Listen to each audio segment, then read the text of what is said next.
महाडिक विरुद्ध बंटी पाटील हा पारंपरिक सामना कोल्हापुराच्या आखाड्यातला ठरलेला सामना 10 वर्षांपूर्वी अमल महाडिकांनी बंटी पाटलांचा पराभव केला होता। त्यानंतर विधान परिषदेला बंटी पाटलांनी थेटपणे अप्पा महाडिक यांचा पराभव करून दाखवला। या निकालाचं वर्णन करताना आजही म्हणतात की फक्त पैसा असून निवडणूक जिंकता येत नाही, तर काही गोष्टींसाठी खूप पैसा लागतो। या निवडणुकीत पैशाचा महापूर आला होता असं म्हणतात। असो, पण पैशांची बरोबरी करणं हे सुद्धा एक राजकारणच असतं। तुल्यबळ लढतीच्या निकषात धनशक्ती पण तुल्यबळ असणारा निकष बराच वरचा असतो। असो, पण गेल्या काही वर्षात बंटी पाटील विरुद्ध महाडिक असा थेटपणे सामनाच होताना दिसत नाही।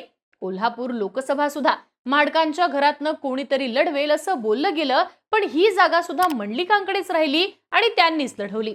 इथं बंटी जिंकले। आता या विजयाचं विश्लेषण म्हणजे काँग्रेसचे ठराविक शिलेदार त्या भागातनं काँग्रेसला रसद द्यायला लागलेत। पर्यायानं त्या पॉकेटमध्ये काँग्रेस वरचढ होते आणि काँग्रेसचा एकूण आकडा वाढताना दिसतो।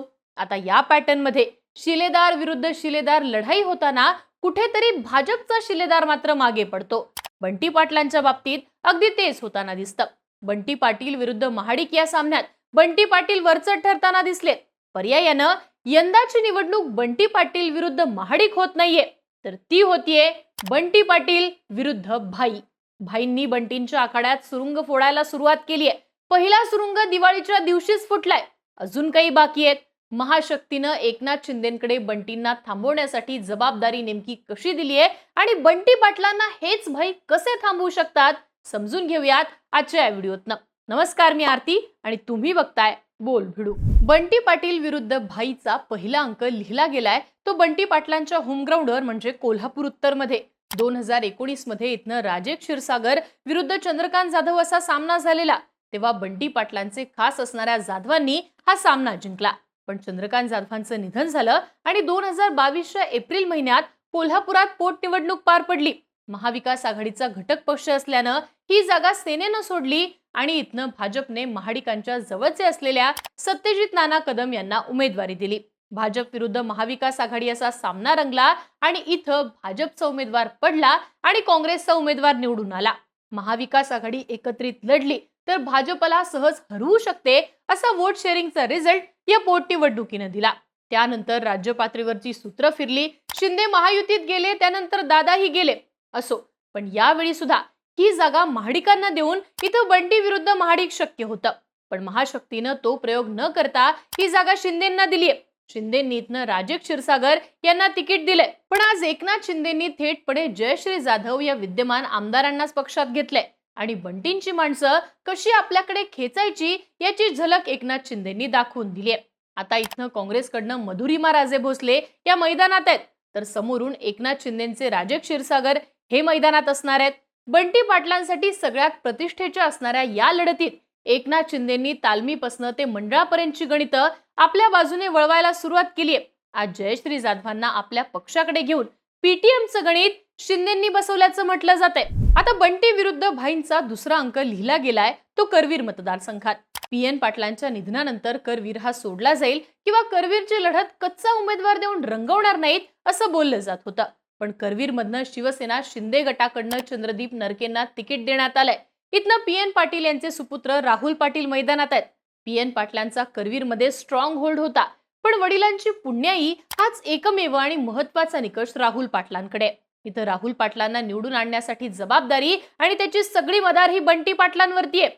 बंटी पाटील प्लस पीएन पाटील हे गणित गोकुळपासनं ते कारखान्यापर्यंत अशा संस्थात्मक राजकारणात महत्वाचं ठरत होतं। एक प्रकारे ही पॉवरच बंटी पाटलांना मिळत जाते, पण इथनं जर का नरके निवडून आले तर करवीरमध्ये पीएन पाटील समर्थकांसाठी नेतृत्वाची पोकळी तयार होऊ शकते। कदाचित पुढच्या 5 वर्षात नरके ती स्पेस भरून काढू शकतात आणि चंद्रदीप नरकेंनी ती स्पेस घेतली तर बंटी पाटलांना पीएन पाटलांची खरी कमतरता ही जाणवू शकते। नरकेंना ताकद देऊन आपले प्लेयर कोल्हापूरच्या राजकारणात सेट करणारी निवडणूक म्हणून याकडे पाहता येतं। यानंतर बंटी विरुद्ध भाईंचा तिसरा अंक लिहिला गेलाय तो शिरोळ विधानसभेमध्ये। काँग्रेसने इथनं गणपतराव पाटलांना उमेदवारी दिली आहे, तर गतटर्म मध्ये अपक्ष आमदार झालेल्या राजेंद्र पाटील यड्रावकर हे अपक्ष पण शिंदेंच्या कोट्यातनं इथनं उमेदवार असणार आहेत। एकनाथ शिंदेंची संपूर्ण पॉवर यड्रावकरांच्या मागे असेल, तर गणपतराव पाटलांच्या मागे बंटी पाटील असतील। जातीचं राजकारण कारखान्याचं राजकारण आणि राजू शेट्टींच्या मार्फत उभा राहिलेली तिसरी आघाडी यड्रावकरांचं पारडं जड करताना दिसतीये. धैर्यशील मानेंसाठी यड्रावकरांनी लोकसभेला विशेष प्रयत्न केले होते.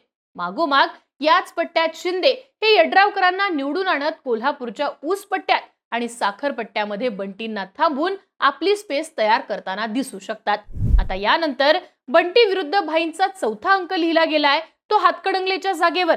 हातकणंगलेचे स्टँडिंग आमदार आहेत काँग्रेसचे राजूबाबा आवळे. राजूबाबा आवळेंची निवडून येण्याची भिस्त ही सुद्धा पूर्णपणे बंटी पाटलांवरती अवलंबून असते. पण लोकसभेसाठी 4 दिवस एकनाथ शिंदे कोल्हापुरात ठाण मांडून बसले होते.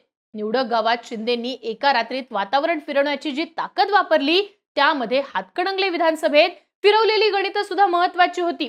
यावेळी हीच फिरवलेली गणितं शिंदेंना महत्वाचं लीड देऊ शकतात. शिंदेंच्या कोट्यातनं हातकणंगलेची जागा जनसुराज्याचे अशोक माने हे लढवतात. इथनं राजूबाबा आवळेंचा पराभव करण्यात जर मानेंना यश मिळालं तर एक प्रकारे हा बंटी पाटलांचा पराभव होतो आणि एकनाथ शिंदेंना इथनं बळ मिळू शकतं. आता हे 4 अंक तर आहेतच, याशिवाय राधानगरीत एकनाथ शिंदेंचे आबिटकर मैदानात आहेत. 5व्या जागेचं हे बळ शिंदेंच्या मागे आहे. या 5 जागांपैकी 4 जागांवर थेटपणे बंटी पाटील विरुद्ध एकनाथ शिंदे असा सामना असणार आहे. आता हा सामना मात्र बंटी पाटलांसाठी आव्हानांचा कसा असणार आहे हे सुद्धा समजून घेऊयात. एकनाथ शिंदे हे बंटी पाटलांसमोर आव्हान उभा करतील असं म्हणण्याचं पहिलं कारण म्हणजे वरचढ ठरणारी ताकद. कोल्हापूर जिल्ह्याचं संपूर्ण राजकारण इथल्या संस्थात्मक राजकारणात अडकल्याचं दिसतं. गोकुळचं राजकारण, जिल्हा बँकेचं राजकारण, कारखान्यांचं राजकारण अशा क्षेत्रांवर बंटी पाटलांनी होल्ड निर्माण करण्यात यश मिळवलंय. बंटी पाटलांनी हे राजकीय क्षेत्र आपल्या शब्दाने आपल्या पाठीमागे उभे केल्याचं दिसतं. अशावेळी तुल्यबळ स्पर्धक पुढे नसल्याचा फायदा बंटी पाटलांना गेल्या 5 वर्षांमध्ये होताना दिसला. पण समोरून एकनाथ शिंदे आले आणि त्यांनी 4 दिवसात या संपूर्ण पॉकेटला योग्य तो शब्द देत हे संपूर्ण यंत्रणा उलटी फिरवताना दिसले.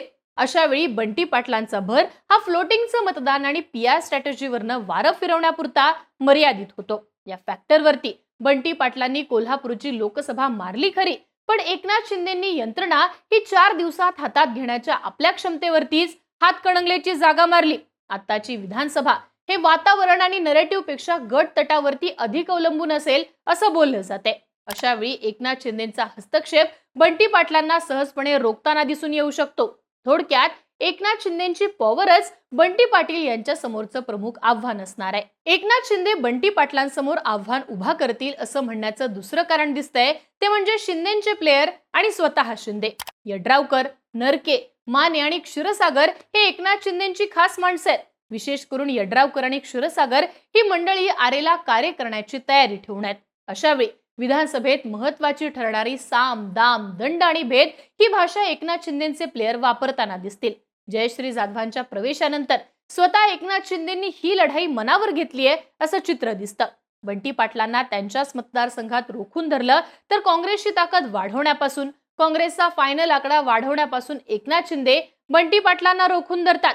बंटी पाटलांची ताकद ही मर्यादित झाल्यानंतर नव्या प्लेयरला घेऊन संस्थात्मक राजकारणात हस्तक्षेप करू शकतात, जी गोष्ट बंटी पाटलांचं लॉंग टर्मचं राजकारण मर्यादित करताना दिसू शकते. त्याच वेळी क्षीरसागर किंवा यड्रावकर ही मंडळी, तसंच आबिटकर, धैर्यशील माने अशी मंडळी एकनाथ शिंदेसाठी योग्य तो कार्यक्रम करणारी ठरतील. थोडक्यात स्वतः एकनाथ शिंदे आणि शिंदेसोबत असणारी तितक्या क्षमतेची मंडळी ही बंटी पाटलांसमोरची प्रमुख अडचण असणार आहेत. अर्थात बंटी पाटलांना रोखण्यासाठी भाईंची फिल्डिंग किती कामी येते ते पाहणं विधानसभेला इंटरेस्टिंग असणार आहे. कोल्हापूर दक्षिण मध्ये जर का पाटील विरुद्ध महाडिक या लढाईत बंटी पाटील गुंतून पडले तर आजूबाजूला सुरुंग लावून गड भेदण्यात एकनाथ शिंदे यशस्वी ठरतील का ते पाहणं सुद्धा गरजेचं असणार आहे. तुर्तास तरी भाई विरुद्ध बंटी ही लढाई कोल्हापूरचं राजकारण रंगवणार हे मात्र नक्की आहे. तुम्हाला या लढाईबद्दल काय वाटतं? तुमची मतं आणि प्रतिक्रिया कमेंट बॉक्समध्ये लिहून नक्की कळवा आणि अशाच राजकीय घडामोडींसाठी बोल व्हिडिओला सबस्क्राईब करा.